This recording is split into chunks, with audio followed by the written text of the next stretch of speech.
Assalamu alaikum second year biology students. Today we are continuing your chapter number 22 chromosomes and DNA and our topic is modification in mRNA.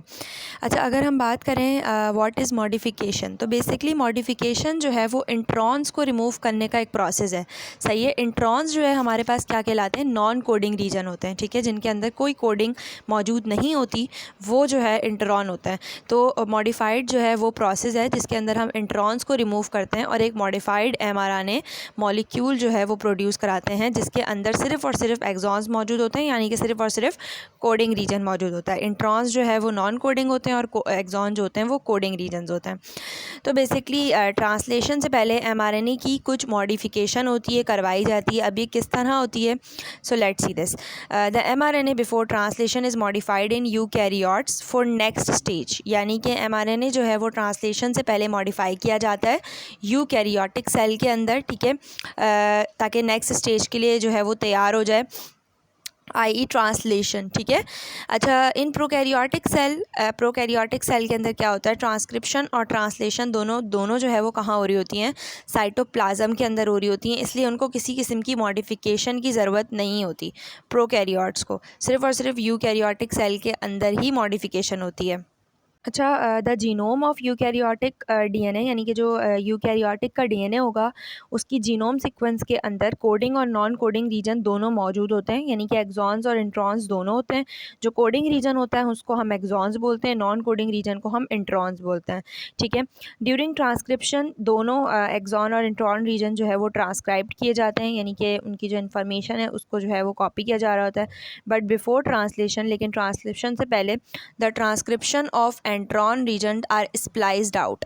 अच्छा, जब भी ये word use किया जाए स्प्लाइज्ड या फिर removed, इसका मतलब ये होता है कि नॉन कोडिंग रीजन को जिसको हम इंट्रॉन्स बोलते हैं उसको हम कट आउट कर रहे हैं प्राइमरी आरएनए मॉलिक्यूल से। ठीक है, इसको हम आरएनए स्प्लाइसिंग भी बोलते हैं। ठीक है, जहाँ से हम इंट्रॉन्स को कट आउट कर रहे होते हैं ताकि जो भी नॉन कोडिंग रीजन है वो कट आउट हो जाए।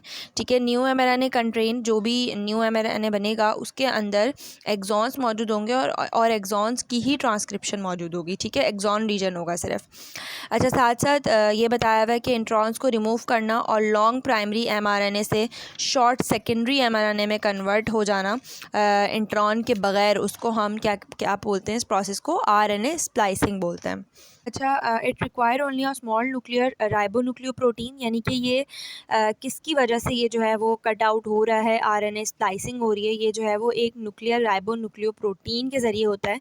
ठीक है, जो किसके ज़रिए बन चुका है, आरएनए प्रोटीन कॉम्प्लेक्स के ज़रिए बन चुका है। ठीक है, आरएनए और कुछ प्रोटीन। ठीक है, जो क्या कर रहा है, आरएनए स्प्लाइसिंग करवा रहा है 3 स्टेप्स के ज़रिए। अच्छा, 3 स्टेप्स भी दिए हुए हैं आपकी बुक में।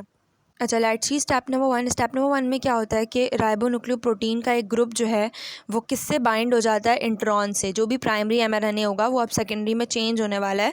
सही है, तो उसके अंदर जो इंट्रॉन्स मौजूद हैं, यानी कि नॉन कोडिंग रीजन, उसमें जाके राइबोन्यूक्लियोप्रोटीन जो है वो बाइंड हो जाता है। अच्छा, अब बात करते हैं स्टेप नंबर 2 की, जिसके अंदर क्या होता है कि RNP, जो हमारे पास RNP मॉलिक्यूल है, यानी कि राइबोन्यूक्लियोप्रोटीन, ये जब बाइंड होना शुरू करता है इंट्रॉन में, तो इससे क्या होता है, mRNA जो है वो फोल्ड होना शुरू हो जाता है। इस फोल्डिंग की वजह से जो भी इंट्रॉन्स के एंड होते हैं ना, वो आपस में bring the ends of introns closer together, आपस में क्लोज होना शुरू करते हैं और एक लूप बनाना शुरू करते हैं। लूप जो है बेसिकली वो टेम्परेरी स्ट्रक्चर है जो स्प्लाइसिंग प्रोसेस के दरमियान जो है वो बन रहा होता है। अच्छा, एट द सेम टाइम क्या होता है, जो एक्सॉन्स के एंड हमारे पास मौजूद होते हैं वो भी आपस में जो है वो क्लोज होना शुरू करते हैं और आपस में ज्वाइन होते हैं। ठीक है, और एक्सॉन्स जो है वो कनेक्ट होते हैं और लूप को जो है वो रिमूव करते हैं। लूप जो है वो इंट्रॉन्स की फोल्डिंग है, तो वो जो है वो रिमूव होना शुरू होती है। ये काम कौन करा रहा होता है, एक्सॉन करा रहे होते हैं। ठीक है। अच्छा, जब ये काम हो जाता है, यानी कि जब इंट्रॉन्स जो है वो रिमूव्ड हो जाते हैं, तो स्प्लाइस साइट्स जो है जब आपस में कनेक्ट हो जाती हैं तो हमें एक मैच्योर mRNA मिलता है। ठीक है। अच्छा, इंट्रॉन्स के कुछ अलग फंक्शंस भी हैं। ठीक है, इंट्रॉन्स क्या करता है, इम्पॉर्टेंट रेगुलेटरी एलिमेंट्स को आपस में जो है वो क्या करता है, इंट्रॉन्स के पास कुछ इंपॉर्टेंट रेगुलेटरी एलिमेंट्स होते हैं जिनकी वजह से जीन एक्सप्रेशन भी कंट्रोल होती है। अच्छा, एडिशनली अगर हम बात करें sRNA की, जो यहाँ पे टर्म यूज़ की गई है कि another modification occur in primary mRNA that a cap and tail are added to it. सही है, यहाँ पे sRNA का वर्ड यूज़ किया जाएगा। sRNA क्या है, बेसिकली स्मॉल न्यूक्लियर RNA है। ठीक है।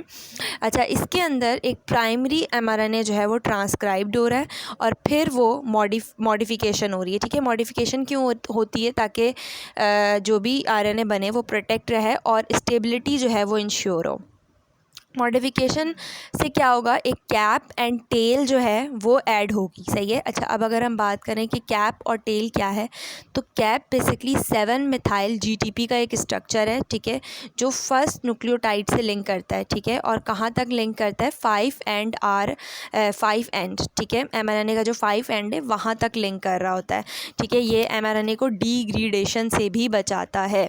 अच्छा, डीग्रेडेशन क्या है? वो प्रोसेस जिसमें कोई भी RNA मॉलिक्यूल, mRNA मॉलिक्यूल जो है वो टूट जाए स्मॉलर फ्रेगमेंट्स में या इंश्योर न्यूक्लियोटाइड्स में, तो इससे ये जो है वो डीग्रेडेशन से बचाता है। कौन बचाता है हमें डीग्रेडेशन से? कैप एंड टेल, ये दो चीज़ें।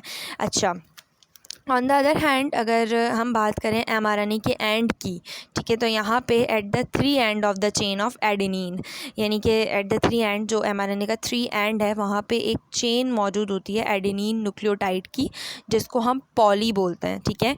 पॉली ए टेल ये कहाँ पे होती है? 3 एंड होता है ये हमारा mRNA का, उसके अंदर एडेनिन न्यूक्लियोटाइड मौजूद होता है जिसको हम पॉली ए टेल कहते हैं। ये टेल जो है वो बहुत mRNA की स्टेबिलिटी में भी कंट्रीब्यूट करती है और रेगुलेटिंग जीन एक्सप्रेशन में बहुत मेजर रोल प्ले करती है, ठीक है।